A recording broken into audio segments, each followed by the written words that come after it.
آج کی گفتگو ایک ایسے کیس کے بارے میں ہے جو بظاہر بہت سیدھا سادہ لگتا ہے۔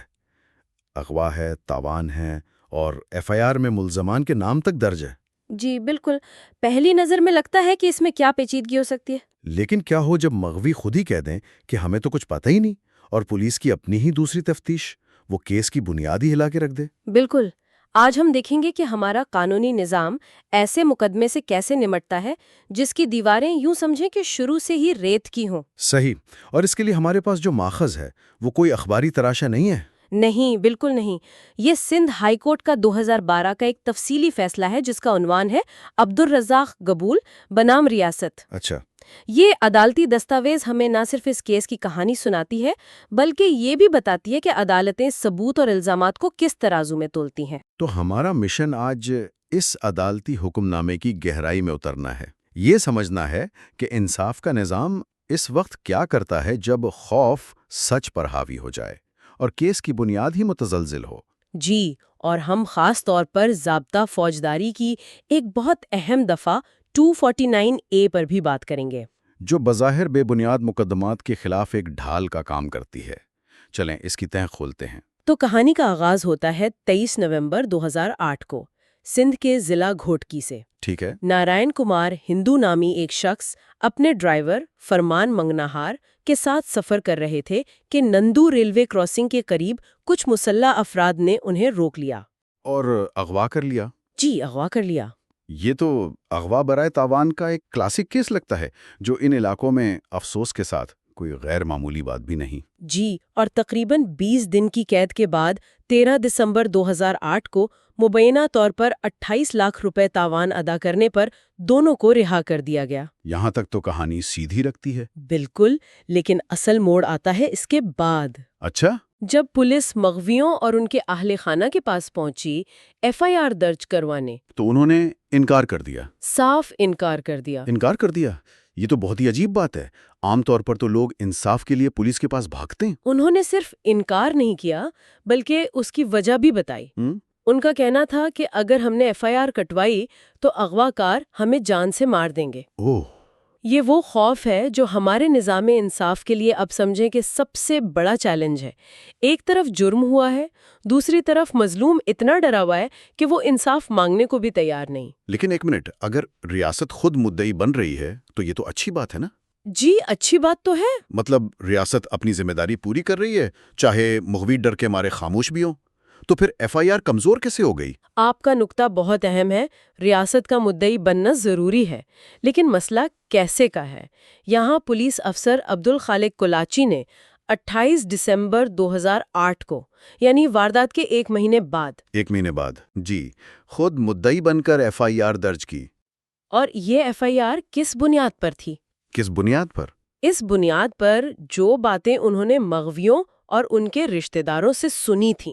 اچھا، تو یہ براہ راست شکایت نہیں تھی بلکہ سنی سنائی باتوں پر مبنی تھی۔ بالکل، اور قانون کی زبان میں اسے ہیئر سے ایویڈنس کہتے ہیں۔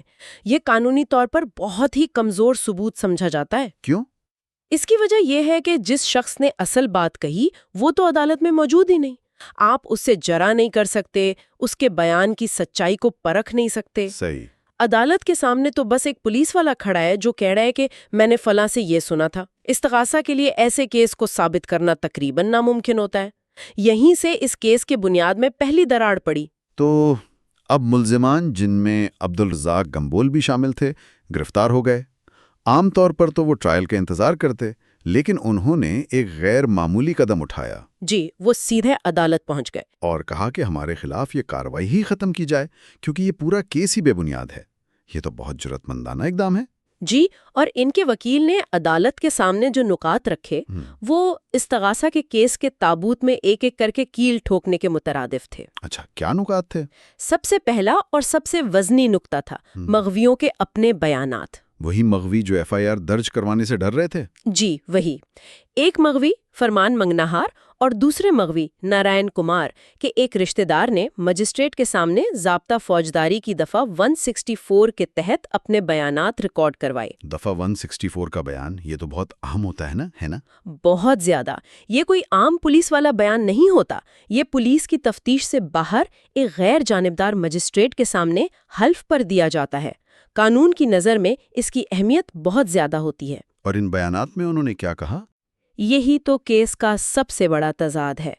ان اہم ترین بیانات میں انہوں نے ان ملزمان میں سے کسی کا نام تک نہیں لیا جنہیں پولیس نے ایف آئی آر میں نامزد کیا تھا۔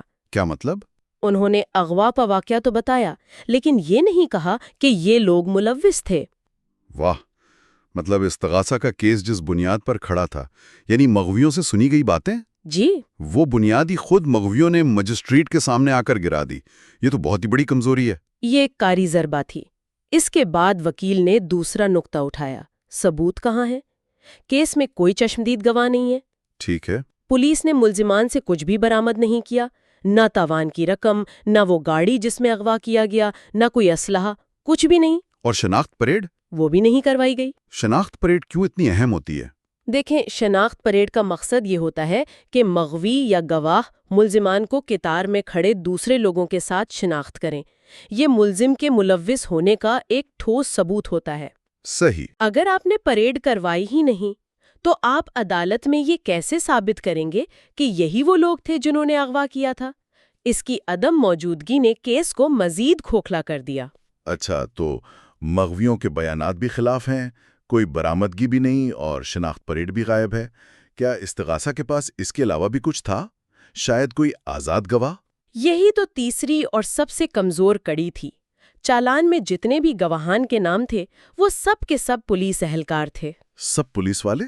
کوئی ایک بھی عام شہری نہیں؟ کوئی ایک بھی نہیں۔ عدالتیں عام طور پر صرف پولیس اہلکاروں کی گواہی پر انحصار کرنے میں بہت محتاط ہوتی ہیں، خاص طور پر جب کوئی ٹھوس ثبوت موجود نہ ہو۔ اور پھر کہانی میں ایک اور موڑ آتا ہے۔ Additional inspector general of police نے اس کیس کی دوبارہ تفتیش کا حکم دے دیا۔ جی بالکل۔ یہ حکم کیوں دیا گیا؟ کیا انہیں بھی لگا کہ پہلی تفتیش میں کچھ گڑبڑ ہے؟ بالکل۔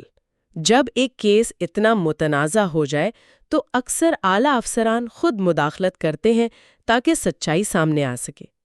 کرائم برانچ لاڑکانہ کے ایک اور افسر ایس آئی پی پرویز احمد کو یہ ذمہ داری سونپی گئی۔ اور انہوں نے کیا پایا؟ انہوں نے اثر نو تفتیش کی، مغویوں سے دوبارہ بیانات لیے، اور وہ اس نتیجے پر پہنچے کہ مغویوں نے واضح طور پر کہا ہے کہ وہ اپنے اغواکاروں کو نہیں جانتے اور نہ ہی پہچان سکتے ہیں۔ یہ تو بہت بڑی بات ہے۔ اس کا مطلب ہے کہ پولیس کا ایک اعلیٰ افسر خود مان رہا ہے کہ پہلی تفتیش نہ صرف ناقص تھی بلکہ شاید بدنیتی پر مبنی تھی۔ جی، یہ صرف ملزمان کے بے گناہ ہونے کا اشارہ نہیں، بلکہ یہ پورے سسٹم پر ایک سوالیہ نشان ہے کہ ایف آئی آر میں یہ نام آخر ڈالے کیسے گئے۔ یہ ایک انتہائی اہم پیش رفت تھی، اور نئے تفتیشی افسر صرف اسی نتیجے پر نہیں پہنچے بلکہ انہوں نے باقاعدہ طور پر سفارش کی کہ اس کیس کو ایک کلاس میں ختم کر دیا جائے۔ ایک کلاس؟ اس کا کیا مطلب ہوتا ہے؟ مگر ملزم بے سراغ ہیں، یعنی جرم ہوا ہے لیکن جن لوگوں کو پکڑا گیا ہے ان کے خلاف کوئی ثبوت نہیں ہے۔ اچھا۔ اس سے بھی بڑھ کر انہوں نے پہلی تفتیش کرنے والے آفیسر کے خلاف محکمانہ کارروائی کی بھی سفارش کی۔ تو اب صورتحال یہ ہے کہ ایف آئی آر سنی سنائی باتوں پر ہے، مغوی خود ملزمان کو نامزد نہیں کر رہے، کوئی ٹھوس ثبوت نہیں، اور ایک دوسری اعلیٰ سطح کی تفتیش بھی کر رہی ہے کہ ان ملزمان کے خلاف کیس بے بنیاد ہے۔ جی، ایسے میں قانون کیا کہتا ہے؟ اب یہاں قانون کا ایک بہت دلچسپ پہلو سامنے آتا ہے جسے ضابطہ فوجداری کی دفعہ 249A کہتے ہیں۔ 249A؟ اسے آپ عدالتی نظام کا ایمرجنسی بریک سمجھیں۔ یہ جج کو یہ غیر معمولی اختیار دیتا ہے کہ وہ کسی بھی وقت مقدمے کی گاڑی کو روک کر کہہ دے، نہیں، یہ سفر یہیں ختم ہوتا ہے کیونکہ اس کے آگے کوئی راستہ ہی نہیں ہے۔ یعنی ٹرائل مکمل ہونے سے پہلے ہی کیس ختم کیا جا سکتا ہے؟ جی، کسی بھی مرحلے پر، یہاں تک کہ ایک بھی گواہ کا بیان ریکارڈ کرنے سے پہلے۔ واہ! اگر جج کو فائل پر موجود مواد دیکھ کر یہ یقین ہو جائے کہ اس الزام میں کوئی جان نہیں ہے یا ملزم کے سزا پانے کا دور دور تک کوئی امکان نہیں، تو وہ اسے بری کر سکتا ہے۔ اس کا مقصد کیا ہے؟ اس کا مقصد کسی بھی شخص کو سالوں کی ذہنی، مالی اور سماجی اذیت سے بچانا ہے جب کیس شروع سے ہی کھوکھلا ہو۔ یہ عدالتی وقت اور وسائل کا تحفظ بھی ہے اور شہریوں کے حقوق کا بھی۔ تو ملزمان نے اسی 249A کا سہارا لیا اور ٹرائل کورٹ میں درخواست دائر کی کہ ہمیں بری کیا جائے، لیکن ٹرائل کورٹ نے ان کی درخواست مسترد کر دی۔ جی، مسترد کر دی وجہ؟ کہ ایف آئی آر میں آپ لوگوں کے نام ہے۔ یہ تو ایک طرح کا قانونی ڈیڈ لاک ہے۔ ملزمان کہہ رہے ہیں کہ ثبوت دیکھیں، عدالت کہہ رہی ہے کہ پہلے ٹرائل شروع ہونے دیں۔ اور یہیں سے یہ قانونی شطرنج کی بازی دلچسپ ہوتی ہے۔ ٹرائل کورٹ کا یہ رویہ عام ہے، وہ اکثر سنگین جرائم میں کیس کو بغیر ٹرائل کے ختم کرنے سے ہچکچاتے ہیں۔ وہ کہتے ہیں کہ ٹرائل ہونے دیں، دودھ کا دودھ اور پانی کا پانی ہو جائے گا۔ بالکل، لیکن 249A کا مقصد ہی اسی ٹرائل ہونے دیں والی اذیت سے بچانا ہے۔ تو معاملہ ہائی کورٹ پہنچا۔ جی، ہائی کورٹ نے فائل دیکھی اور کہا نہیں، ٹرائل کورٹ صاحب آپ دوبارہ تفتیش کی رپورٹ کو اس طرح نظر انداز نہیں کر سکتے، یہ ایک اہم دستاویز ہے۔ تو ہائی کورٹ نے کیس واپس بھیج دیا۔ جی، واپس ٹرائل کورٹ کو بھیج دیا اور ہدایت کی کہ اس رپورٹ کو مد نظر رکھتے ہوئے نئے سرے سے فیصلہ کیا جائے۔ لیکن ٹرائل کورٹ نے پھر وہی فیصلہ دیا، انہوں نے دوبارہ درخواست مسترد کر دی۔ یہ تو ایک طرح سے نچلی عدالت کا اعلیٰ عدالت کے اشارے کو چیلنج کرنے کے مترادف تھا۔ بالکل، اور انہوں نے وہی پرانی وجوہات دہرائیں کہ ملزمان کے نام ایف آئی آر میں ہیں اور دوبارہ تفتیشی کی رپورٹ عدالت پر عمل کرنے کے لیے لازمی نہیں ہے۔ اس سے ایک اہم قانونی سوال پیدا ہوا، کیا ٹرائل کورٹ نے اپنا کام صحیح طریقے سے کیا؟ ہائی کورٹ کے فیصلے کے مطابق ہرگز نہیں۔ ہائی کورٹ نے کیا غلطی نکالی؟ کر دیا جو دفعہ 164 کے تحت ریکارڈ ہوئے تھے اور جو ملزمان کے حق میں تھے۔ اور دوسری یہ کہ اس نے دوبارہ تفتیش کی رپورٹ کو بغیر کوئی ٹھوس وجہ بتائے مسترد کر دیا۔ عدالت صرف یہ نہیں کہہ سکتی کہ رپورٹ لازمی نہیں ہے، اسے وجہ بتانی پڑتی ہے کہ وہ اس رپورٹ کے نتائج سے اختلاف کیوں کر رہی ہے۔ خاص طور پر جب وہ رپورٹ استغاثہ کے اپنے ہی ادارے نے تیار کی ہو۔ بالکل، اور وہ ملزمان کے حق میں جا رہی ہو۔ قانون کا تقاضا ہے کہ عدالت فائل پر موجود تمام مواد کو دیکھے، چاہے وہ استغاثہ کے حق میں ہو یا ملزم کے۔ تو اب ہم اس فیصلے پر پہنچتے ہیں جو ہمارے پاس ہے۔ جب ٹرائل کورٹ نے 2 بار بات نہیں مانی تو کیا ہائی کورٹ نے تنگ آ کر ملزمان کو خود ہی بری کر دیا؟ نہیں، اور یہی اس فیصلے کا سب سے دلچسپ اور شکشامو پہلو ہے۔ ہائی کورٹ نے درخواست گزاروں کو خود بری نہیں کیا۔ اچھا؟ اس کے بجائے اس نے ٹرائل کورٹ کے حکم کو ایک بار پھر کالعدم قرار دے دیا۔ یہ تھوڑا عجیب ہے۔ ہائی کورٹ کے پاس اختیار تھا، کیس کے تمام حقائق سامنے تھے، تو خود فیصلہ کیوں نہیں دے دیا؟ بار بار کیس واپس کیوں بھیجا جا رہا تھا؟ اس کی ایک وجہ یہ ہے کہ عدالتوں میں ایک ترتیب ہوتی ہے، ایک سسٹم ہوتا ہے۔ ہائی کورٹ یہ نہیں چاہتی تھی کہ وہ ٹرائل کورٹ کا کام خود کرے، بلکہ وہ ٹرائل کورٹ کو سکھا رہی تھی کہ اس کا کام صحیح طریقے سے کیسے کیا جاتا ہے۔ یعنی وہ ایک مثال قائم کر رہی تھی۔ جی، ہائی کورٹ نے کہا کہ 249A کے تحت دیا گیا فیصلہ ایک سپیکنگ آرڈر، یعنی ایک باقاعدہ مدلل فیصلہ ہونا چاہیے۔ جج کو صرف 1 یا 2 لائن میں درخواست مسترد یا منظور نہیں کرنی ہوتی۔ سپیکنگ آرڈر کا کیا مطلب ہے؟ اس کا مطلب ہے کہ فیصلے میں وجوہات بیان کی جائیں۔ جج کو فائل پر موجود تمام مواد کا جائزہ لینا ہوتا ہے، ایف آئی آر، گواہوں کے بیانات، تفتیشی رپورٹس، سب کچھ۔ ٹھیک ہے۔ اگر درخواست مسترد کرنی ہے تو وجوہات بتانی پڑیں گی کہ ان تمام تضادات اور کمزوریوں کے باوجود سزا کا امکان کیوں موجود ہے، اور اگر بری کرنا ہے تو یہ بتانا ہوگا کہ الزام بے بنیاد کیوں ہے۔ اور ٹرائل کورٹ نے دونوں بار ایسا نہیں کیا، اس نے صرف ایف آئی آر کو دیکھا اور باقی سب کچھ نظر انداز کر دیا۔ بالکل۔ تو ہائی کورٹ دراصل یہ کہہ رہی تھی کہ انصاف صرف ہونا نہیں چاہیے بلکہ ہوتا ہوا نظر بھی آنا چاہیے، اور اس کا طریقہ کار شفاف اور مدلل ہونا چاہیے۔ بالکل درست۔ تو ان سب باتوں کا مطلب یہ نکلا کہ ہائی کورٹ نے کیس ایک بار پھر تیسری بار ٹرائل کورٹ کو بھیج دیا۔ تیسری بار؟ جی، اور اس بار سختی سے ہدایت کی کہ 1 ماہ کے اندر تمام مواد کا از زر نو جائزہ لے کر ایک مدلل فیصلہ سنایا جائے۔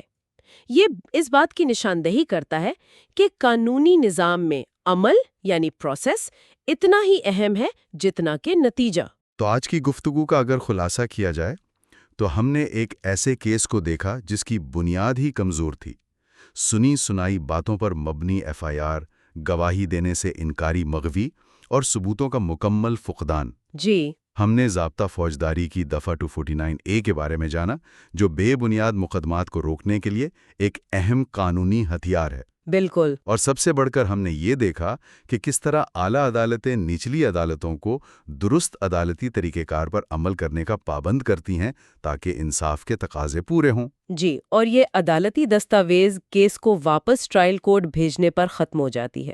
ہمیں اس کا حتمی نتیجہ معلوم نہیں کہ تیسری بار ٹرائل کورٹ نے کیا فیصلہ دیا، اچھا، لیکن یہ اپنے پیچھے ایک بہت اہم سوال چھوڑ جاتی ہے جس پر غور کرنا چاہیے۔ ایک ایسے نظام میں جہاں متاثرین اکثر اتنا خوفزدہ ہوتے ہیں کہ بول نہیں پاتے، انصاف کیسے فراہم کیا جا سکتا ہے؟